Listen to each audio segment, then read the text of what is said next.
প্রথমেই বলি সবাই কেমন আছো বলো প্লিজ। আচ্ছা, এখানে আমি হাঁড়িতে জল নিয়ে নিলাম, তারপর গাজর কুচি, ক্যাপসিকাম কুচি, আর এদিকে বিনস ছিল না তাই বরবটি কেটেছিলাম কুচি কুচি করে। দেন ডায়মন্ড শেপের পনির কাট দিতে গিয়ে আমার এই অবস্থা পনিরের শেপের। আচ্ছা, কী আর করা যাবে, খেয়ে নিতে হবে, কিছু করার নেই।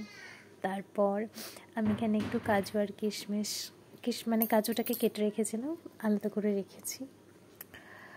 আচ্ছা, তারপর আমি এখানে চালটা ধুয়ে নিচ্ছিলাম, দিয়ে ভিজিয়ে রেখেছিলাম 1 ঘন্টা, দিয়ে চাপিয়ে দিলাম ভাতটা এবার হোক। তারপর এবার ফুটলে নামিয়ে নিতে হবে। এই যে 1 ফুট দিয়ে নিয়েছে, বেশি গলানো যাবে না। নামিয়ে নিয়েছি। তো আমাদের বাড়িতে অতিথি এসেছিল, তারা ব্রেকফাস্ট করছিল, তো ছোট্ট করে একটা ক্লিপ নিয়ে নিয়েছি।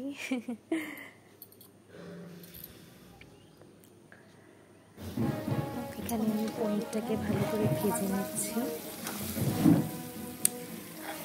নুন হলুদ দিয়ে।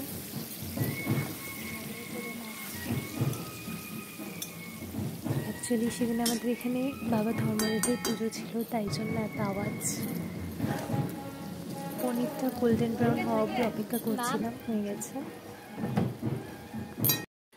চানা পনির তৈরি করার জন্য আমি কড়াইতে ঘি আর একটু সামান্য তেল গরম করে দিয়ে দিলাম গোটা গরম মশলা আর তেজপাতা, শুকনো লঙ্কা, তার সাথে দিয়ে ভালো করে নাড়িয়ে নিলাম। তারপর একটা সুন্দর স্মেল চলে এলে আমি বেটে রাখা মশলাটা দিয়ে দিলাম, আদা, জিরে আর টমেটো বাটা দিয়ে ভালো করে কষাতে হবে যেন কাঁচা মশলার গন্ধ না ছাড়ে।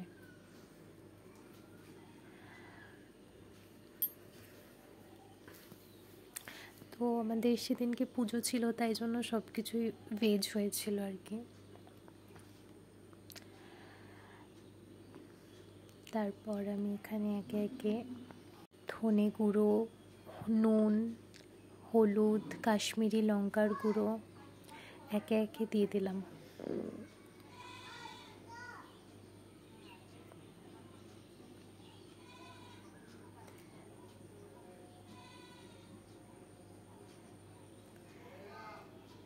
দেন কষানোর পর এরকম দেখতে হয়েছে। তেল ছিঁড়ে দিলে আমি এখানে সেদ্ধ করে রাখা গোটা কাবলি চানা দিয়ে দিলাম।